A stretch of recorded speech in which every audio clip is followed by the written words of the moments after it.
अस्सलामुअलैकुम मेरे अजीज viewers, welcome to my YouTube channel digital knowledge. आज हम जिस शख्स की बात करने जा रहे हैं उस शख्स को तारीख की किताबों में अच्छे नाम से याद नहीं किया जाता, क्योंकि उस शख्स की शुरू की गई दूसरी जंग अजीम में 2 अरब लोग मारे गए, करोड़ों जख्मी हुए और लाखों बेघर हो गए। और आपको बताते चले कि आज हम जिस दुनिया में रहते हैं उस दुनिया की बड़ी बड़ी ताकतें कभी उसके नाम से कांपती थीं। जी नाजरीन, मैं हूं मोहम्मद अहमद और आज हम बात करेंगे एडोल्फ हिटलर की। नाजरीन, हिटलर 20 अप्रैल 1889 को ऑस्ट्रिया के शहर बोनाउ में पैदा हुआ। हिटलर बचपन ही से एक मुसव्विर बनना चाहता था, जिसके लिए उसने कोशिश भी की और 2 दफा अकेडमी ऑफ फाइन आर्ट्स में दाखिला लेने की कोशिश की, मगर शायद किस्मत को कुछ और ही मंजूर था और उसको दाखिला नहीं मिला। फिर फरवरी 1914 में ऑस्ट्रिया में फौजी भर्तियां हो रही थी। एडोल्फ हिटलर भी भर्ती होना चाहता था, मगर उसको फिजिकली अनफिट करार देकर भर्ती ना किया गया। लेकिन जब पहली जंग अजीम शुरू हुई तो उसने एक सिपाही के तौर पर अपनी खिदमत सरअंजाम दी। पहली जंग अजीम में 1916 में हिटलर की आंखें एक कीमियाई गैस के हमले में शदीद मुतासिर हुई। नाजरीन, हिटलर की पैदाइश और परवरिश तो जर्मनी के हमसाया मुल्क ऑस्ट्रिया में हुई थी, मगर पहली जंग अजीम के बाद वो एक पक्का जर्मन बन चुका था और अब वो जर्मनी के दुश्मनों से बदला लेना चाहता था। और इस काम की शुरुआत उसने जर्मनी की एक छोटी सी सियासी पार्टी, जिसका नाम जर्मन वर्कर्स पार्टी था, उसको ज्वाइन करके शुरू की। ये पार्टी पहली जंग अजीम में बदले की सोच रखने वाली अवाम और फौजियों ने मिलकर बनाई थी, क्योंकि पहली जंग अजीम के बाद जर्मनी के ऐसे बहुत से इलाके जो सालों से उसका हिस्सा थे, अब उन पर फ्रांस और बरतानिया का कब्जा था। और साथ ही जर्मनी पर यह दबाव भी था कि पहली जंग अजीम में फ्रांस और दूसरी बड़ी आलमी ताकतों का जो नुकसान हुआ उसका हर्जाना भी जर्मनी अदा करेगा। और नाजरीन, इस हर्जाने की जो कीमत तय की गई वो 36 मिलियन टन सोने के बराबर थी। अब हिटलर जो जर्मन वर्कर्स पार्टी की एक छोटी सी नशिस्त पर था, सिर्फ 2 साल बाद ही पार्टी का सरबराह मुंतखब हो गया और उसने पार्टी का नाम नाजी रख दिया और साथ ही पार्टी का इंतखाबी निशान भी तब्दील कर दिया। नाजी पार्टी एक मुकामी सतह की पार्टी थी, मगर जब पहली जंग अजीम का हीरो और जर्मन फौजियों का टॉप कमांडर, जिसने पहली जंग अजीम में रूसी फौजियों को धूल चटवाई थी, हिटलर की पार्टी में शामिल हुआ तो नाजी पार्टी की शोहरत को 4 चांद लग गए और इससे हिटलर की ताकत भी बढ़ गई। अब हिटलर ने 1921 में SA के नाम से एक तंजीम शुरू की। इस तंजीम के कारकुनों से बाकायदा हल्फ लिया जाता था कि ये लोग हिटलर के नाम पर अपनी जान भी कुर्बान कर देंगे। अगले साल इटली में मुसोलिनी कामयाब हुआ तो हिटलर ने सोचा कि वो भी इसी तरह कामयाबी हासिल कर लेगा और अब वो किसी ऐसे मौके की तलाश में था जो इसकी पार्टी के लिए फायदेमंद साबित हो, और वो मौका इसको जर्मनी के इलाके रोहे ने फराहम किया। जर्मनी के इस इलाके में कोयले और फलात की फैक्ट्रियां हैं। जब आलमी ताकतों ने ये देखा कि जर्मनी जुर्माने की रकम अदा नहीं कर सकता तो उन्होंने रोहर पर कब्जा कर लिया, ताकि वो रोहर से आने वाली आमदन से हर्जाने की रकम पूरी कर सके। जर्मनी को ये बात बिल्कुल पसंद न आई, पर वो आलमी ताकतों का मुकाबला नहीं कर सकता था। तो जर्मनी ने ऐलान किया कि रोहर के इलाके में काम करने वाले तमाम फैक्ट्री मजदूर काम बंद कर दे और हुकूमत उनको तनख्वाह देती रहेगी। अब हुकूमत ने ये ऐलान तो कर दिया, मगर वो जानती थी कि जर्मन बैंकों में इतना पैसा नहीं कि इन मजदूरों को घर बैठे तनख्वाह दे सके। इसको देखते हुए हुकूमत ने धड़ाधड़ जर्मन नोट छपवाने शुरू कर दिए, जिसका नुकसान ये हुआ कि जर्मन करेंसी की कीमत कौड़ियों के बराबर रह गई। इस वक्त जर्मन करेंसी इतने गिर चुकी थी कि जब लोगों ने बाजार से कोई चीज लेनी होती तो वो लोग बड़े बड़े थैलों में पैसे बढ़कर ले जाया करते थे। इसी दौरान हिटलर की सियासी जमात एक इनकलाबी सियासी जमात बन चुकी थी। हिटलर को लगा अब वो वक्त है कि वो भी मुसोलिनी की तरह कामयाबी हासिल कर सकता है, और अपने इसी फैसले को देखते हुए हिटलर ने अपने सिपाहियों के साथ म्यूनिख शहर के मरकज पर हमला कर दिया। जर्मन पुलिस ने हिटलर के सिपाहियों को रोकने के लिए उन पर फायरिंग शुरू कर दी और दूसरी तरफ हिटलर के सिपाहियों ने भी जर्मन पुलिस पर फायरिंग कर दी। थोड़ी देर ही चलने वाले इस मुकाबले में पुलिस की जीत हुई और हिटलर और इसके सिपाहियों को गिरफ्तार कर लिया गया। हिटलर को गद्दारी के जुर्म में 5 साल कैद हुई, मगर नाजी पार्टी के दबाव की वजह से उसे 9 महीने बाद ही रिहा कर दिया गया। हिटलर ने जेल में ही अपनी पहली किताब माइन कैंप भी लिखी, जिसका मतलब है मेरी जद्दोजहद। इस किताब में हिटलर ने यहूदियों को जर्मनी के जवाल की वजह करार दिया। जब हिटलर जेल में था उसी दौरान फ्रांस और बेल्जियम ने जर्मनी के इलाके रोहर को छोड़ दिया, जिसकी वजह थी कि अमेरिका ने जर्मनी को हर्जाना अदा करने के लिए भारी कर्ज दे दिया और गारंटी भी दी कि जर्मनी हर्जाना अदा कर देगा। हिटलर ने अब अपनी पार्टी को इलेक्शन के लिए तैयार किया, मगर अब उसके पास फंड्स की कमी थी, मगर ये कमी भी जल्द ही पूरी हो गई। हिटलर को पैसा देने में उस वक्त अमेरिका की मशहूर कार कंपनी फोर्ड का मालिक हेनरी फोर्ड भी शामिल था। उस साल भी 1928 में हिटलर की शदीद कोशिशों के बावजूद हिटलर की पार्टी नाजी इलेक्शन ना जीत सकी, मगर अगले ही साल 1929 में कुछ ऐसा हुआ जो हिटलर के हक में बेहतर साबित हुआ। तो हुआ कुछ यूं कि अमेरिका की स्टॉक मार्केट क्रैश कर गई। उस वाक़े से पूरी दुनिया मुआशी बहरान का शिकार हो गई, जिसको ग्रेट डिप्रेशन भी कहा जाता है। इस वजह से अमेरिका ने जर्मनी को फंड्स देना बंद कर दिए और जर्मनी में भी मुआशी बहरान आ गया। जर्मनी की इंडस्ट्रीज बंद हो गई। ये वो वक्त था जब हिटलर ने अपने आप को एक मसीहा के तौर पर पेश किया, पर हिटलर के रास्ते में अभी भी एक बड़ी रुकावट थी और वो थी जर्मनी का 85 साल बूढ़ा सदर, जो पहली जंग अजीम में जर्मनी की फौज का सरबराह रह चुका था और लोग इसको बहुत ज्यादा मानते थे। सदर नहीं चाहता था कि हिटलर चांसलर यानी वजीर आजम बने, क्योंकि सदर को लगता था कि हिटलर एक खतरनाक आदमी है। मगर जुलाई 1932 में जब इलेक्शन हुए तो हिटलर की नाजी पार्टी ने सबसे ज्यादा सीटें जीती, मगर सदर ने हिटलर को चांसलर ना बनाया। पर सदर ने जिसको चांसलर बनाया वो नाकाम रहा और उसने नवंबर 1932 को इस्तीफा दे दिया। दोबारा जब इलेक्शन हुए तो फिर पार्लियामेंट में सबसे ज्यादा सीट्स नाजी पार्टी की थी, मगर बूढ़ा सदर डटा हुआ था कि हिटलर को चांसलर नहीं बनाना।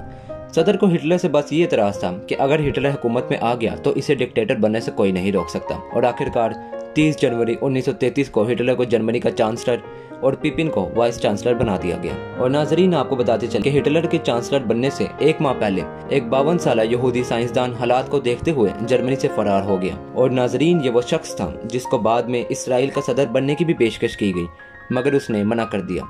ये नाजरीन, ये शख्स मशहूर साइंसदान एल्बर्ट आइंस्टाइन था। और नाजरीन, 23 मार्च 1933 को हिटलर ने जर्मन पार्लियामेंट से एक डिक्टेटर जैसे इख्तियारात भी हासिल कर लिए। इख्तियारात के मिलते ही हिटलर ने मुल्क में दीगर सियासी जमातों पर पाबंदी लगा दी, मुखालिफ अखबारात बंद करवा दिए और नाजी नजरिए से मुताबिकत न रखने वाली सारी किताबें चलाना शुरू कर दी। नाजरीन, अब हिटलर फौज का साथ चाहता था, मगर उसके रास्ते में अभी एक छोटी सी रुकावट, और वो रुकावट थी उसका एक साथी रूहिम अर्नेस्ट, जो कि हिटलर की तंजीम SA का कमांडर था। नाजरीन, हिटलर अब फौज का साथ चाहता था, मगर फौज उस शख्स को नापसंद करती थी। तो हिटलर ने जर्मन जर्नैलों को साथ मिलाकर रूहिम को रास्ते से हटाने का मंसूबा बना लिया।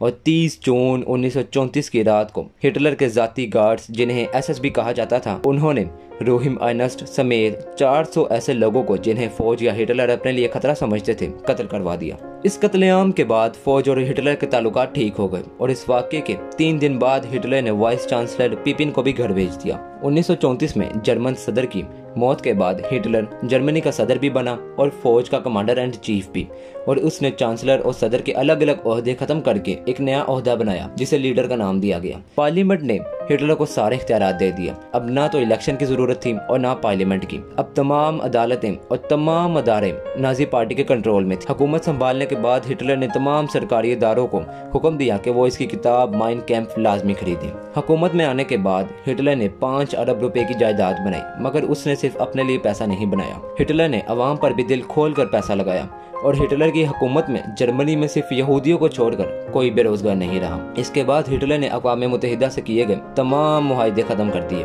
और गैर मुल्की ताकतों को हट जाने की रकम देना भी बंद कर दी, जिससे जर्मन हुकूमत के पास वाफर मिकदार में पैसा आ गया और मुआशी बहरान से गुजरती हुई मगरबी ताकतें हिटलर के खिलाफ कोई एक्शन भी न ले सकी। और साथ ही साथ जर्मनी ने अपनी फौज की तादाद 5 गुना बढ़ाकर 5 लाख कर ली। 18 से 25 साल के तमाम जर्मनों को फौजी तरबियत भी दी जाने लगी। इसके बाद हिटलर ने यहूदियों को कुचलना शुरू कर दिया। यहूदियों पर अलग अलग पाबंदियां लगाई गई और नाजरीन, क्या आप जानते हैं हिटलर पर 60 लाख यहूदी मारने का इल्जाम भी है।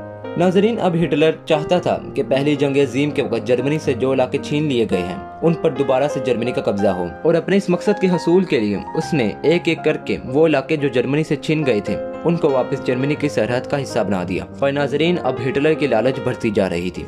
वो चाहता था कि आसपास के दूसरे मुल्कों पर भी कब्जा करके जर्मनी की सरहद को फैलाया जाए और जर्मनी को आलमी ताकतों में से एक बनाया जाए। और अपने इस फैसले के बाद इसने पोलैंड पर हमला कर दिया। मगर अब मसला ये था कि फ्रांस और बरतानिया हिटलर के इरादों को भांप चुके थे और उन्होंने ये फैसला किया था कि वो जर्मनी की मुखालफत करेंगे। जब हिटलर ने पोलैंड पर हमला किया तो बरतानिया और फ्रांस ने पोलैंड का साथ देने का ऐलान कर दिया और जर्मनी के खिलाफ जंग छेड़ ली। जर्मनी की फौज ने अपनी जंगी मशीनरी और कमाल की फौजी कारकर्दगी की बुनियाद पर बहुत ही जल्दी पोलैंड पर कब्जा कर लिया और पोलैंड के बाद जर्मनी ने फ्रांस पर भी कब्जा कर लिया। हिटलर को इस जंग के दौरान जिस मुल्क से खतरा था वो था रूस, और हिटलर नहीं चाहता था कि जहां वो एक तरफ बरतानिया और फ्रांस से लड़ रहा है वहां दूसरी तरफ रूस उसको घेर ले। इस मसले को हल करने के लिए हिटलर ने रूसी हुक्मरान स्टालिन के साथ 10 साल तक आपस में जंग न करने का मुआहिदा कर लिया। फ्रांस पर कब्जा करने के बाद हिटलर बरतानिया के साथ जंग खत्म कर देना चाहता था। वो चाहता था कि बरतानिया से दोस्ती कर ले, मगर बरतानवी सदर ने इस बात से साफ इनकार कर दिया और जंग जारी रखने का ऐलान कर दिया। अब हिटलर चाहता था कि पहले बरतानिया की बहरी और हवाई फौज को तबाह कर दे ताकि इस पर कब्जा करना आसान हो, मगर इसने पोलैंड और फ्रांस के खिलाफ जितनी जल्दी कामयाबी हासिल की थी बरतानिया की बारी पर ऐसा करना मुश्किल हो रहा था। और हिटलर और बरतानिया के दौरान जंग चलते हुए 4 माह गुजर गए थे, मगर हिटलर को कोई कामयाबी नजर नहीं आ रही थी, जिसकी वजह थी बरतानिया की लेटेस्ट फौजी मशीनरी। इसी दौरान हिटलर की नजर रूस पर अटकी हुई थी और वह चाहता था कि रूस जैसे बड़े मुल्क पर कब्जा करके जर्मनी की सरहद को वसी पैमाने पर फैलाया जा सके, और उसने रूस पर हमला करने के लिए बहुत ही खुफिया तरीके से प्लानिंग भी की हुई थी। मगर जब हिटलर रूस पर हमला करने लगा तो उसी दौरान इटली के हुक्मरान मुसोलिनी ने यूनान पर हमला कर दिया और हिटलर को अपने दोस्त मुसोलिनी की मदद करनी पड़ी और यूनान पर हमले में 4 हफ्ते लग गए। यूनान की जंग से फारग होकर हिटलर ने रूस पर हमला कर दिया। हिटलर ने रूस पर इतने खुफिया तरीके से हमला किया कि रूसियों को वक्त ही ना मिला कि वो एक बड़ी फौज इकट्ठी करके एक अच्छा जवाबी हमला कर सके। हिटलर की फौज बड़ी तेजी से जीतती हुई रूस के दारुल हुकूमत मॉस्को तक पहुंचने ही वाली थी कि हिटलर ने थोड़ी देर के लिए जंग रोक दी और रूस के हमसाया मुल्क यूक्रेन पर भी हमला कर दिया। यूक्रेन पर हमले से रूसी फौजियों को तैयारी का वक्त मिल गया और उन्होंने एक अच्छी फौज तैयार करके जर्मनी की फौज पर हमला कर दिया और जर्मन फौज को शिकस्त दे दी। अब रूसी फौज बड़ी तेजी के साथ जर्मनी के दारुल हुकूमत बर्लिन की तरफ बढ़ने लगी और दूसरी तरफ अमेरिका ने बरतानिया के साथ मिलकर फ्रांस में मौजूद जर्मन फौजियों पर हमला कर दिया। अब नाजरीन, एक तरफ रूसी बुरी तरह जर्मनों को शिकस्त देते हुए आगे बढ़ रहे थे और दूसरी तरफ अमेरिका और उसके इत्तेहादी भी जर्मन फौज को कुचलते हुए जा रहे थे। मगर इन हालात में भी जर्मन अवाम पूरी तरह से हिटलर के साथ खड़ी थी। पर अब हिटलर सिर्फ बर्लिन में मौजूद अपने बंकर तक ही महदूद रह गया था। 28 अप्रैल 1945 जब हिटलर को पता लगा कि उसका दोस्त मुसोलिनी अपनी महबूबा के साथ मारा जा चुका है, तो 30 अप्रैल 1945 को जब रूसी फौज हिटलर के बंकर के बहुत करीब आ चुकी थी और हिटलर को कोई और रास्ता नजर नहीं आया, तो उसने खुद को गोली मार ली। हिटलर का वो बंकर जिसमें उसने अपनी जिंदगी के आखिरी दिन गुजारे आज भी मौजूद है और लोग आज भी उस बंकर को देखने जाते हैं।